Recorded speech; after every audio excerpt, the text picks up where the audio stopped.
Que j'ai eu l'honneur d'être élu à la présidence du PDCI-RDA le 23 décembre 2023 à Yamoussoukro par nos militants, j'ai pu, grâce à leur soutien, procéder à une modernisation et une redynamisation de notre parti. L'équipe que j'ai mise en place et moi-même avons souligné, identifié sans concession les difficultés auxquelles font face chaque jour les Ivoiriens et nous avons proposé aux Ivoiriens une autre manière de faire de la politique et de diriger notre pays.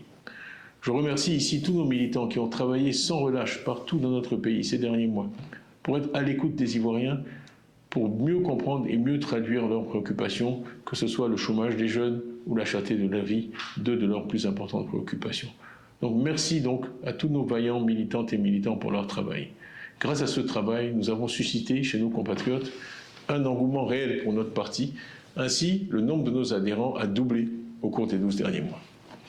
Malheureusement, ces avancées annonciatrices de notre prochain retour au pouvoir d'État ont déclenché des attaques répétées et injustifiées, avec la justice pour principal instrument. En effet, depuis plusieurs mois, le PDCI-RDA et moi-même sommes l'objet d'un harcèlement judiciaire inique et insidieux, orchestré dans l'ombre, mais porté à visage découvert par des personnes manipulées, avec pour seul objectif de nous écarter de la vie publique et politique, de nous priver de nos droits fondamentaux de citoyens, et de porter atteinte à ma dignité, allant jusqu'à me contester ce qui est le socle de toute existence humaine, ma nationalité. Toute ma vie a été pétrie aux valeurs ancestrales de ce pays où je suis né et où j'ai grandi. L'éducation que m'ont inculquée mes parents est fortement inspirée de la philosophie humaniste faite de paix, de respect de la personne humaine, de tolérance, de rejet de toute forme de violence, que le père fondateur de la nation ivoirienne, Félix Houphouët-Boigny, nous a légué. Malheureusement, il semble que certains d'entre nous n'ont rien retenu de l'histoire récente et combien douloureuse de notre pays. Toutes ces manigances que nous voyons chaque jour visent à entraver la marche vers le pouvoir d'État du PDCI-RDA, qui m'a plébiscité d'abord comme président du parti en décembre 2023, et puis en avril 2025 comme son candidat à l'élection présidentielle d'octobre 2025. On veut m'écarter du débat démocratique, parce que je suis porteur de l'espoir qu'une autre Côte d'Ivoire est possible. Ma voix est une voix que nos adversaires veulent éliminer, non par le pouvoir de leurs idées, mais par la persécution et par l'instrumentalisation de la justice à des fins politiques et partisanes. Le but de ces manœuvres est simple, il est de nous distraire de l'essentiel, l'évaluation du bilan du RHDP après 15 ans au pouvoir et l'élection d'octobre 2025.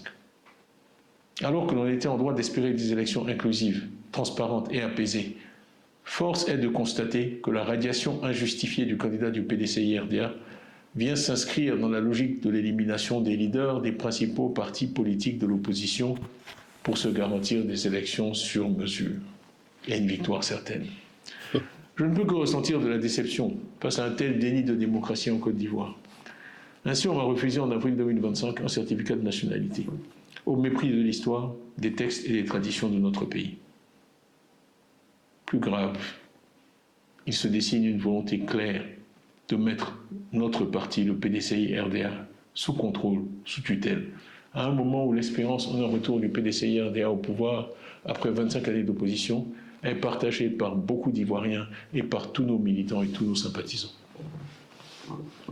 Ce que nous défendons transcende nos personnes. Dans l'intérêt du parti, j'ai donc décidé de remettre entre vos mains, à vous les militants, mon mandat de président du parti. Cette décision ne change rien à l'engagement que j'ai pris en décembre 2023 de conduire personnellement notre parti à la victoire en octobre 2025 pour libérer notre pays de la peur et de l'injustice, et je le ferai. Je sais qu'après m'avoir élu en 2023, vous m'accorderez de nouveau votre confiance, sachant que les autorités ont récemment affirmé que j'étais, et je les cite, indubitablement ivoirien. Conformément à nos statuts, les organes compétents se chargeront de prendre dès aujourd'hui les décisions nécessaires dans l'intérêt supérieur du parti pour permettre au PDCI-RDA de poursuivre sa marche glorieuse et victorieuse. Chères militantes, chers militants, ne baissons pas la garde, ne nous résignons jamais, continuons le combat avec encore plus de détermination. Tous ensemble, pour la victoire en octobre 2025, avec une foi inébranlable en notre avenir commun. Que Dieu vous bénisse. Que Dieu bénisse le PDCI RDA. Salut, salut. C'est comme ça sort et voilà comment ça sort. Effectivement, j'ai passé au moins plusieurs jours sans faire de vidéo, sans toutefois vous informer des vérités qui se passent sur la toile. Et aujourd'hui, je voulais vous parler un peu de la démission de M. Tidiam Thiam, du président du PDCI. Président du PDCI, et lui, momentanément, il a rendu sa démission. Parce que dans ses dits, il a dit, j'accomplirai ma mission promise. C'est ce qu'il a dit. Donc, ça veut dire quelque part que pour l'instant, il n'est pas président. Il veut réorganiser ce parti-là, surtout la présidence, parce que c'est ce qui fait défaut aujourd'hui. Donc, si on veut aller dans la profondeur de la chose, par exemple, pourquoi il a décidé de quitter momentanément la tête du PDCI. Il a même cité parce que le pouvoir en place aujourd'hui, par le biais de certains sympathisants ou certains membres du PDCI qui sont manipulés, ne font que mettre des bâtons dans les roues au PDCI. Par exemple, Bion, par exemple, Valérie Yapo et d'autres encore. Et c'est de ça M. Tidiam Thiam en train de parler. Donc, pour éviter que cela arrive, il a préféré jouer la stratégie de M. Laurent Gbagbo, c'est-à-dire contourner le caillou, comme on le dit. Mais qu'est-ce qui lui pousse à faire ça? Ce qui lui pousse à faire ça, c'est-à-dire, du moment où Madame Valérie Yapo avait, comment on appelle ça, avait un procès avec M. Tidiam Thiam, disons, avec le président du PDCI, parce que c'est lui, M. Tidiam Thiam, mais posant cet acte, M. Tidiam Thiam l'avait suspendu de la commission comment on appelle ça, du PDCI. Je crois bien, elle fait partie de la commission du PDCI. Et à la suite de cette sanction, elle, comment on appelle ça, elle a eu comment on appelle ça, ouvrir un procès. Et pour ne pas envoyer trop de problèmes au sein du parti, M. Tidiam Thiam a préféré annuler cette sanction-là.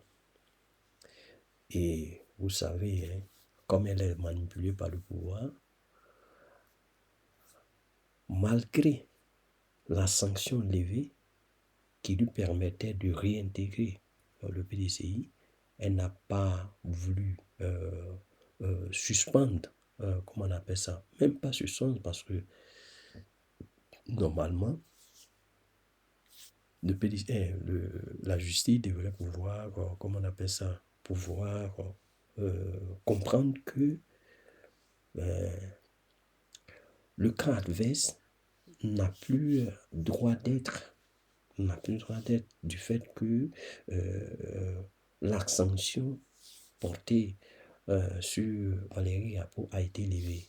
Donc, ce procès n'a plus droit d'être. C'est vrai.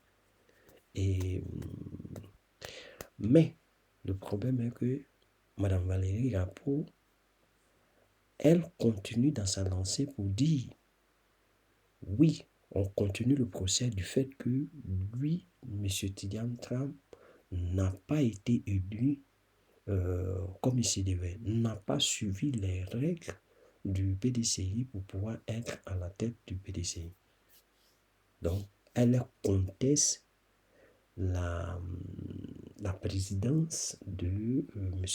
Tiam. Donc, ça continue. Donc, vous voyez un peu la même mise sur cette dame. Elle est manipulée. On sent qu'elle est manipulée. On voit qu'elle est manipulée. Et elle joue le jeu du pouvoir en place. Mais M. Tidiane Thiam n'est pas un enfant. Lui, c'est un stratège.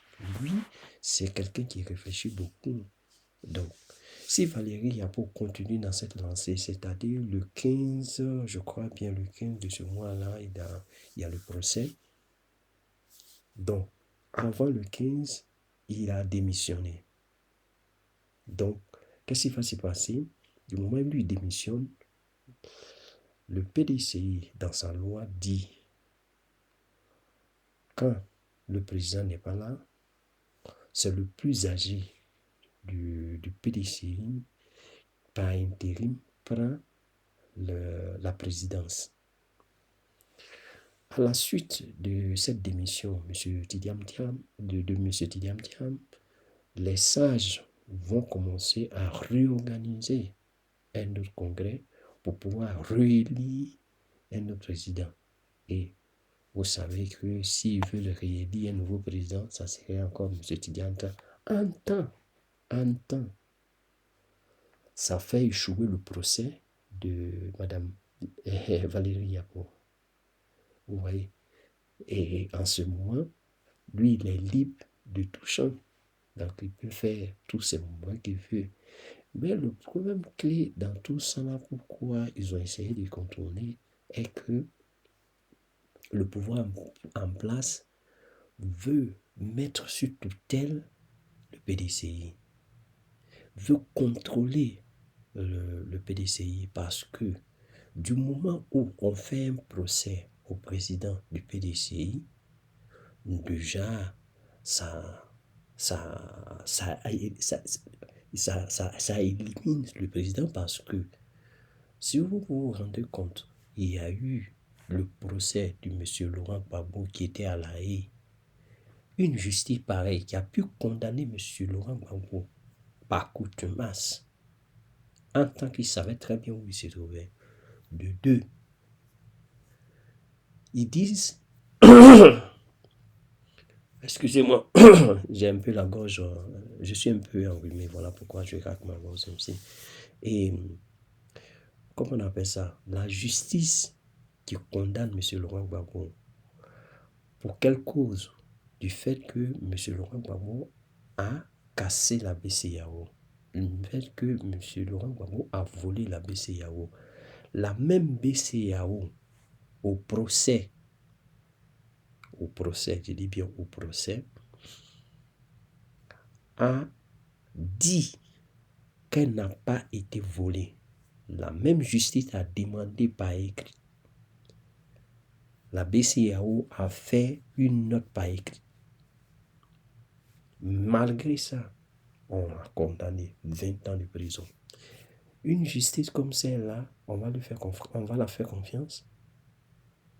Non. Comme M. Tidiam Thiam n'est pas un enfant, comme M. Tidiam Thiam sait jouer,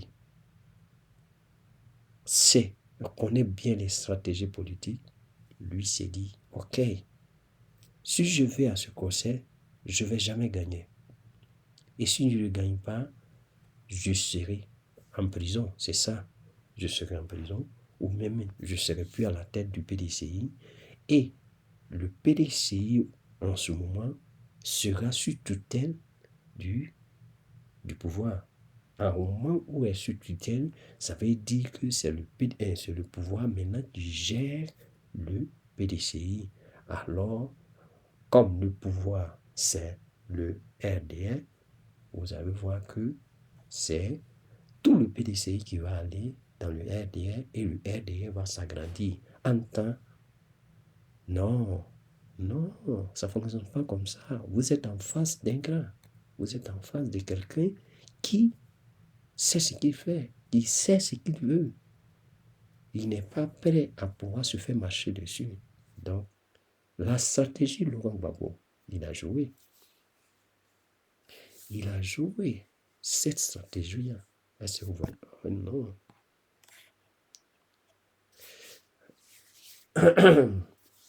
Excusez-moi. Et avec ça, il a pu gagner, comment je peux dire ça, il a pu gagner de l'avantage sur Valérie Yabo. Et voilà. Donc, en ce qui concerne ce parti RDR, vraiment, je sais pas, hein, je sais pas. Vous allez beau durer là, vous n'êtes pas caillou. Vous allez beau durer là, un jour ou l'autre, vous allez partir.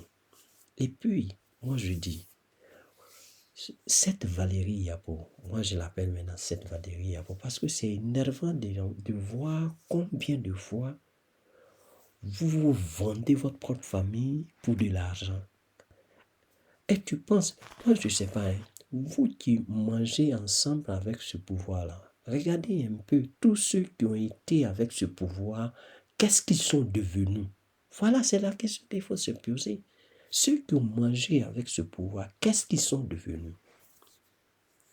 Quand M. Laurent Gbagbo parlait, il a dit comme ça que ceux qui auront plus de chance seront exilés, seront en prison. Mais malheur à celui qui n'a pas pu avoir de chance. Beaucoup sont morts. On ne parle pas Ahmed Bakayoko. L'autre Koulibaly, dont je ne sais pas comment il s'appelle là même. Il y en a plein. Guillaume Soro, il a fait quoi? Il a en exil.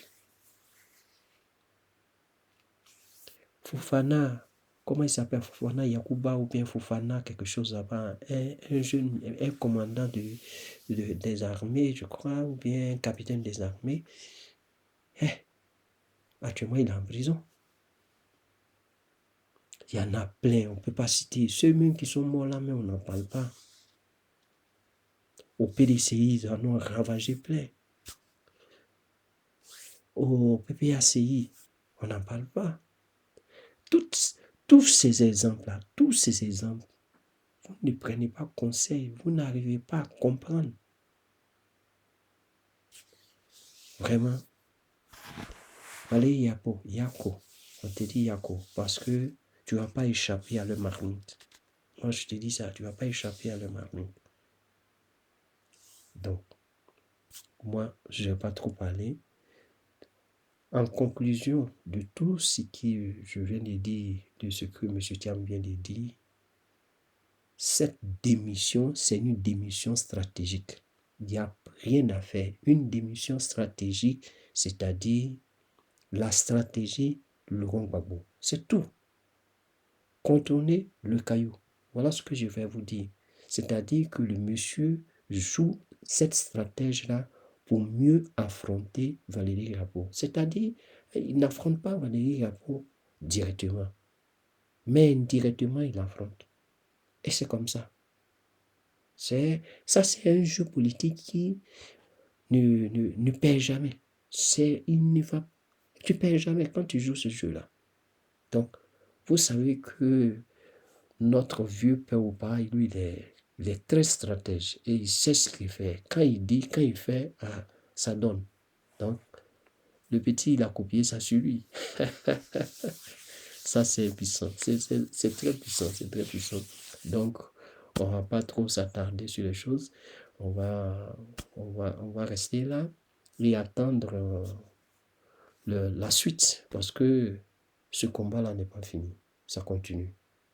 Donc, à bon entendeur, au revoir.